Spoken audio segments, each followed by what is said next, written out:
As I stand on a bow making a cast, it's entirely possible for my quarry to see me or at least be alerted by the movement of the rod in the air.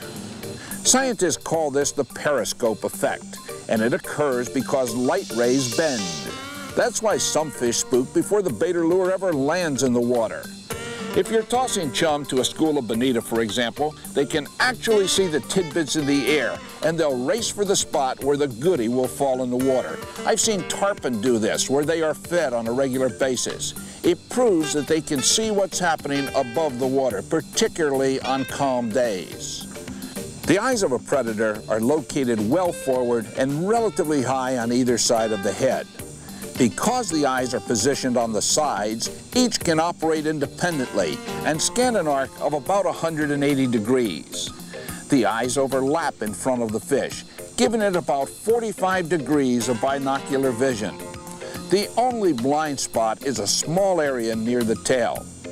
Depth perception is best in the zone of binocular vision, where the fish can bring both eyes to bear on the target, but the sharpest vision occurs at a right angle to each eye. If you've ever watched a billfish chase a trolled bait, you'll see the fish swing from side to side. That's because it's trying to bring the bait into sharpest focus. The final attack is straightforward where there is binocular vision.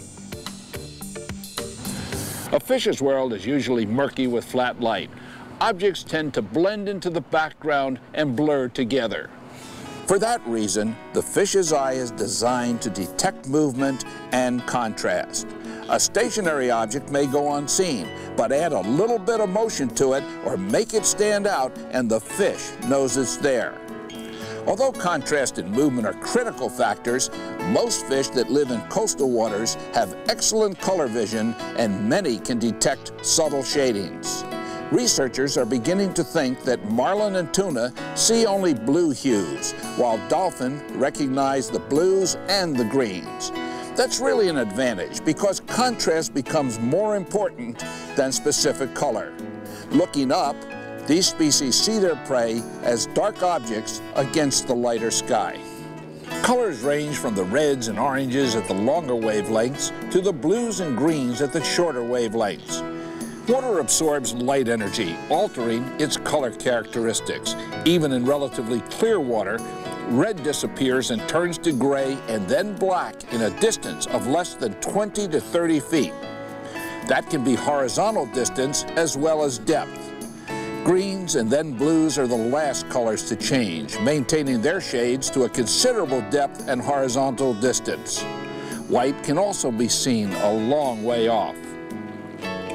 In low light conditions and even at night, a fish can see reasonably well, but only in black and white. That's why contrast against a particular background helps predators to isolate their prey. Game fish usually lurk beneath schools of forage fish so that they can strike upward and silhouette their victim against the brighter sky. No matter how they originally located their prey, most predators launch the final attack visually. Knowing this, it's essential to put a bait or lure where it can be easily seen. Some experts try to drop an offering at right angles to one eye, expecting the fish to turn and engulf it. Most of us move the bait in front of the fish and make it look as if it's escaping. Both systems work. Let me show you some examples. He's gonna eat it. Yes, he is. He's looking hard.